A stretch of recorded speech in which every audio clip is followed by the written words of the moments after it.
నమస్కారం NSTV news కి స్వాగతం. నా పేరు సంధ్య. ఇక వార్తల్లోని ముఖ్యాంశాలను ఇప్పుడు చూద్దాం. జగిత్యాల జిల్లా మెట్పల్లిలో ఓటర్ జాబితా ప్రత్యేక సవరణ ప్రక్రియను పూర్తి స్థాయిలో పారదర్శకంగా నిబంధనలకు అనుగుణంగా నిర్వహించాలని జగిత్యాల జిల్లా కలెక్టర్ బి సత్యప్రసాద్ అధికారులను ఆదేశించారు.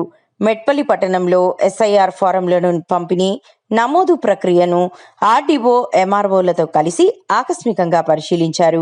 ఈ సందర్భంగా బిఎల్ఓలు ఇంటింటికి వెళ్లి ఓటర్లకు ఫార్ములు పంపిణీ చేస్తున్న తీరును, వివరాలు నమోదు, ఓటర్లకు అవగాహన కల్పిస్తున్న విధానాన్ని కలెక్టర్ పరిశీలించి పలు సూచనలు చేశారు.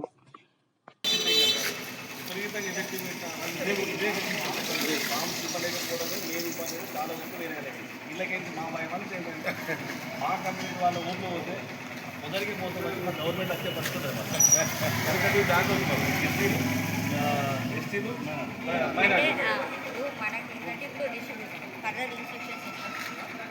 ఫామ్స్ ఫిల్అప్ చేయడంలో మనకి ఎట్లా ఇస్తారు అంటే ఇప్పుడు మున్సిపల్ అయితే వార్డ్ ఆఫీసర్ అలాంటి చేస్తారా, ఇంకా రూరల్ అయితే నేను ఆల్రెడీ తీసుకోవాలని చెప్పేసి ఫామ్ కలెక్షన్ అప్పుడు నేను ఏమంటారు మనకి దొరుకుతుంది ఏమంటున్నా సరే అది ఏం జరుగుతుందో విషయానికి అంటే ఎవరు గవర్నమెంట్ రెస్పాన్సిబిలిటీ తీసుకుంటే ఫామ్ బిల్ తీసుకుంటే దానికి ఒక విధానం ఉంటుంది.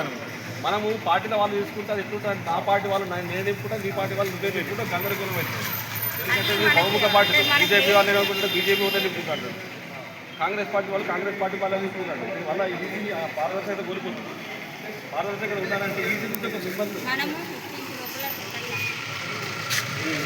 ప్రస్తుత వివరాలు, మీరు ఎక్కడ ఉన్నారు, మీ ఆధార్ నెంబర్ అవన్నీ రాయాలి. ఒక ఫోటో అంటూ పెట్టి ఒకటి మాకు ఇవ్వండి, ఒకటేమో మీరు తీసుకోండి.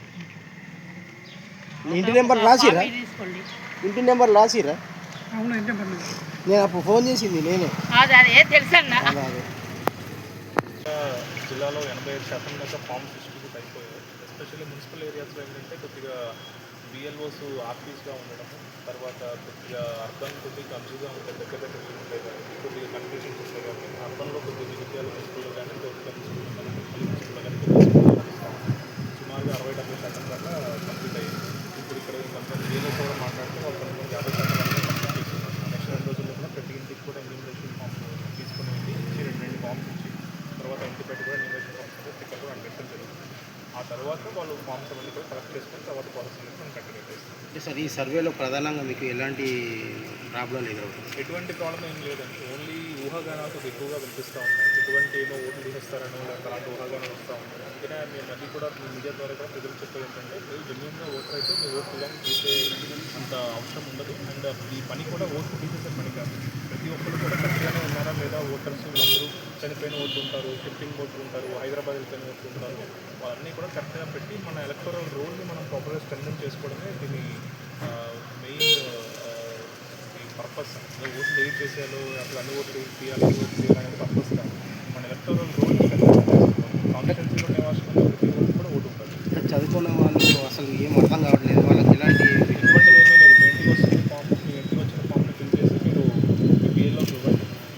తర్వాత మీ ఓటర్ లిస్ట్లో ఒకసారి మీ పేరు ఉందో చెక్ చేసుకోండి. అంటే చదువుకుని రాని వాళ్ళకు బిఎల్ఓ నింపచ్చా ఫామ్స్? ఏమైనా చదువుకొని రాని వాళ్ళకి ఇంట్లో ఎవరో ఒక చదువుకొని ఉంటారు కదా, బిఎల్ఓస్ అయితే నింపడం లేదండి. రూల్ ప్రొసీజర్ ప్రకారం బిఎల్ఓస్ ఫామ్ ఇవ్వడం మాత్రమే ఉంది. అంటే ఇక్కడ టౌన్లో ఇదే పరిస్థితి. డౌట్లు ఏమైనా ఉంటే హెల్ప్ చేస్తారు తప్ప బిఎల్ఓస్ అనేది ఫామ్ నింపడానికి కానీ బిఎల్ఓస్ ఫామ్ మీద పని పెట్టడానికి కూడా మనకి ఎటువంటి పవర్ సెలక్షన్ కమిషన్ ఇవ్వలేదు. ఓన్లీ మనం హెల్ప్ చేయగలుగుతాం, డౌట్లు ఏమైనా ఉంటే గైడ్ చేయగలుగుతాం. ఈ రోజు రేపుల్లో ప్రతి ఇంట్లో కూడా ఎవరో ఉంటూ ఉన్నారు. లేకపోతే మనకి పొలిటికల్ పార్టీ బిఎల్ఎస్ కూడా ఉంటున్నాయినప్పుడు వాళ్ళు కూడా హెల్ప్ చేసుకోవచ్చు. బట్ బిఎల్ఓస్కి క్లియర్గా ఇన్స్ట్రక్షన్స్ ఇవ్వడం జరిగింది. ఫామ్స్ అనేది వాళ్ళు ఇచ్చే పని వాళ్ళు కాదు. Thank you.